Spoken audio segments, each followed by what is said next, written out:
Hi, I'm Andrea, and welcome back to my writing channel.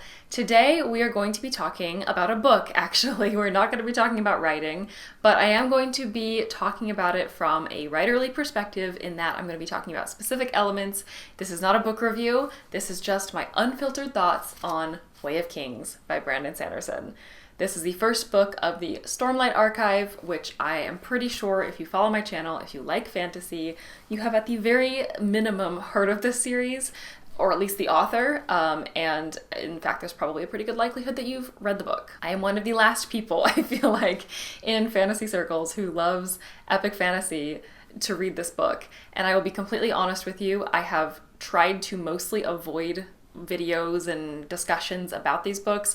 I mean, I've followed Brandon Sanderson for years, so I've probably gotten spoilers without realizing them, or realizing them and I've forgotten them, but I have tried to avoid videos dedicated to the series to avoid spoilers. So there's a possibility that I will say certain character names or certain things differently than what they're supposed to be, like how they're supposed to be pronounced. Please forgive me if I do. I will figure it out as I'm delving into the Stormlight community in general. So I officially dove into the Stormlight Archive at the beginning of this year, and I finished The Way of Kings at the very end of March. And I immediately wrote down a bunch of unfiltered thoughts that I wanted to talk about in this video, but I paused and I didn't actually film it until this very moment when I have started the second book in the series, Words of Radiance. That's when I remembered that I didn't record this video, and I decided it was a good time to. Even though it's not quite as fresh in my mind, I have all of my notes in my notes app, and I wanted to talk specifically about Way of Kings, not about the rest of the series yet. Prior to The Way of Kings, I have read the original Mistborn trilogy, just those 3 books. I would like to read the continuation of the Mistborn series, and of course I am delving into this series as well. I really like Brandon Sanderson's writing. It's very much a different style, I would say, of prose than what I'm used to and what I tend to gravitate towards, but the stories are so good and the writing does it justice. You know, I think I've watched a lot of videos where he's talked about why he writes the way he does and the kind of, I guess for lack of a better word, simple style of prose.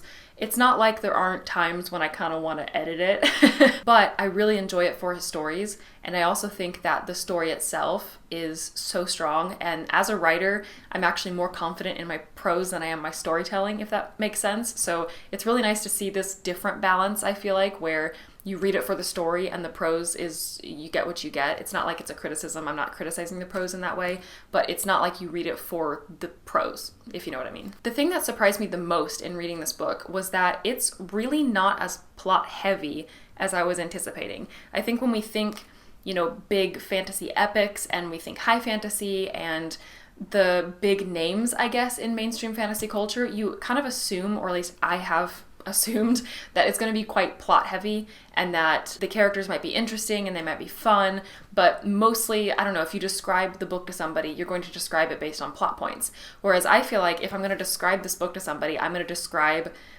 many character arcs, because there's many going on in this book, but you're going to talk about what the characters are facing, maybe even their internal struggles, before you talk about the plot points itself. Also the setting, to be fair, but it's definitely a lot more character driven than I expected, and that was a very pleasant surprise, because I don't think I could read a book that is over 1,000 pages, and I certainly would not be starting the second book in the series as well just a couple of months after finishing this book if it wasn't character focused.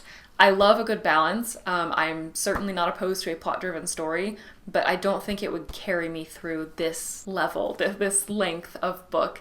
I think I would get bored if it was just about the plot, and I think if it was only about how twisty a plot could be or how interesting or exciting a plot could be, I think I would just get bored, even if it was very well done. So the fact that it's character-driven means that I actually genuinely want to keep turning the pages, and I was genuinely interested in every single POV, which is also a huge feat for an author to manage, for me at least, to read a book where every POV was interesting, even if, of course, I had my favorites. I do think there were moments when it was maybe a little bit slow, and when the pacing maybe could have been picked up a little bit, and some things, you know, trimmed or condensed here and there, especially certain plot lines. Like, I am a little nervous to say this because I've talked to some people and I don't think it's necessarily a common opinion, but Dalinar dragged in some spots for me, and there were some moments when I knew something was coming and I knew there was going to be some sort of reveal and I just wanted it. At one point it was like, this is getting a little repetitive. Shallan as well was another one that I really liked moments of her storyline, and then other moments I just knew it was building towards something, but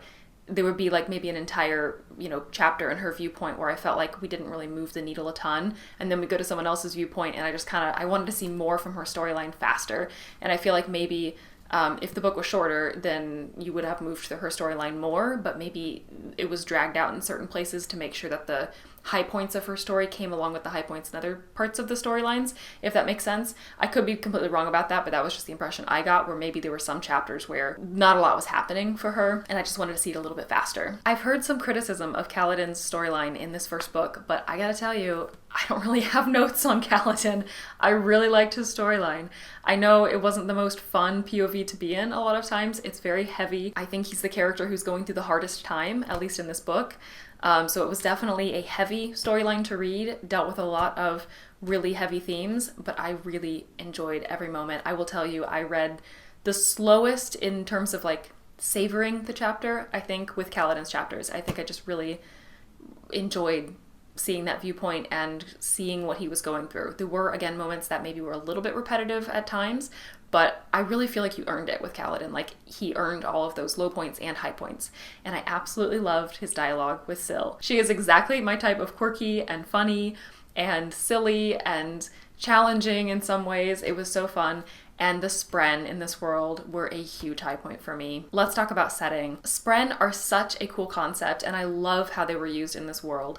To have these like physical, fairy-like embodiments of feelings and the way that they appeared in the book and the way that they were mentioned kind of in passing.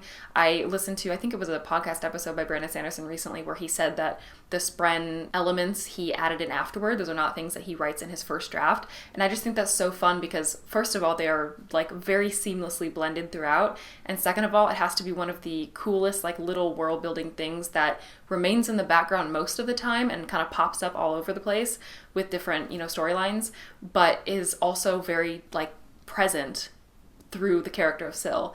And I loved getting to know Syl. I loved seeing Kaladin get to know Syl and Syl get to know Syl. I was also really pleasantly surprised by the setting as a whole. When you think, again, epic fantasy, I had so many, I guess, false notions in my head about what this might be before I read it. The idea of the animals having shells and being almost insect-like in a lot of ways with antennae and these features that you don't really expect to find in such a cool fantasy book.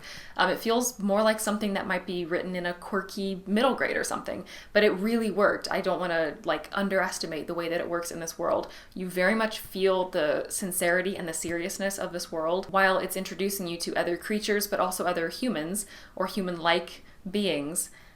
With very different features, I guess, from what I expected, and very different functions within the world. There were quite a few flashbacks as well in this book, both flashbacks to backstory for characters, as well as, I'm going to try to say this non-spoilery, but you know what I'm talking about with Dalinar, different sorts of scenes, let's say. I'm not going to say anything more just in case it would accidentally spoil, but definitely some different perspectives of this world that you could see through these different experiences that people had, and I really enjoyed them. It slowed down the pacing. There were moments when I didn't want to be back there. I wanted to be in the present time with the characters and to see the progression, but they were all rewarding, I would say. I definitely saw the merit of all of those scenes, and I enjoyed what they showed me and how it changed what I was experiencing in the real world, if that makes sense, or the current timeline. If you hear something in the background, that's my cat scratching on a scratching post. The length of this book really was earned most of the time, I would say. There were little things, again, like I said, I really wanted to tighten up, or I would have liked for certain things to progress a bit faster, but especially when there were whole scenes dedicated to certain things, like flashbacks, like the interludes. I'm going to say something that I know some people are going to disagree with me on, but I really enjoyed the interludes. I'm slowly discovering that I absolutely love it when an author can insert a chapter from what seems like a completely random viewpoint, potentially just one chapter in the entire book from this viewpoint, and it seems random and it seems out of place, and sometimes maybe you start the chapter and you think, I just want to get back to our main viewpoints, but by the time you get to the end of the chapter, you see why it was there. And sometimes you even have a lot of fun on the chapter. I'm not saying that the chapter itself is bad or is boring, but you feel why that chapter was there. Another book that did this really, really well, I'm just going to mention it briefly, is the Scythe series down here. These have random chapters all throughout the books. They're not like interludes. It's not like saved for a specific section in the book, but it's kind of woven throughout, and I absolutely loved those. Sometimes they were some of my favorite chapters in terms of the tone and the kind of quirkiness. This author, Neil Schusterman, does a really good job with quirkiness that I absolutely love. These interludes were definitely not as kind of fun and quirky as the side ones, but they were still really interesting to just jump into someone else's head for a little bit, to see a completely different scene, sometimes a completely different time from the ones that you have been experiencing with the main POVs. And I really enjoy that. I know it's not everyone's cup of tea, but as a writer, I know that there are some things that you just cannot effectively show through your main POVs. Sometimes you can, depends on the story you're telling, but a story this big and a story with so much going on all across the world and all across time, like we're covering a lot of time with this book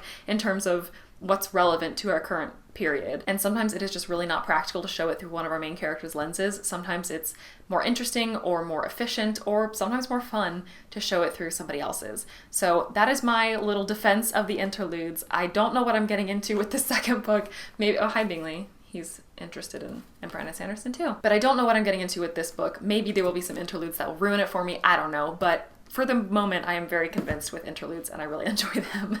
And I'm glad they exist in these books, even if it slows it down even more. Overall, I think it's pretty obvious that I really enjoyed The Way of Kings. I am very happy that I finally jumped into the Stormlight Archive.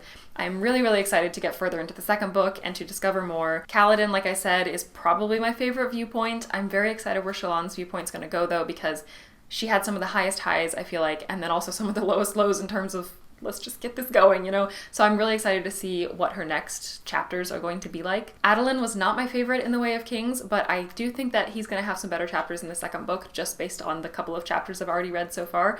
But please no spoilers for my sake as well as anyone else watching the video. But you can say if you particularly loved or hated an arc of a character in the first book or in the continuation of the series. Just don't say why you loved it or hated it or anything like that. Some mild spoilers for The Way of Kings are fine in the comments below, so just beware if you are reading the comments below that I have authorized this officially as the video maker. There may be mild spoilers. Let me know in the comments below what your experience with the Stormlight Archive is, if you have read The Way of Kings, if you've read all the way up until there are no more books and you're eagerly awaiting the next one. I hope to one day catch up with Brandon Sanderson's writing, but it's not looking good, you guys. He writes faster than I can read. If you enjoyed this video, definitely don't forget to give it a like and let me know if you want to see more kind of unfiltered thoughts like this. I don't do reviews on this channel, but it would be interesting, especially when I'm reading books that a lot of other people either have read or are potentially interested in, like Brandon Sanderson, like, I don't know, some of these other things maybe that are on my shelf. Let me know if you want to see more unfiltered thoughts like this. I would be very interested to talk about books, again, not from a reviewer or a good or bad perspective, but just from an interesting writer perspective. I also make videos about my writing on this channel, so if you're interested in what I'm working on, then definitely subscribe to my channel. I'm not published yet, but I talk about my process, I talk about what's influencing me, my learnings as I am, writing and have been writing for years and years now. So if that interests you, then be sure to follow me. As always, thank you so much for watching, and I will talk to you very soon in another writing video.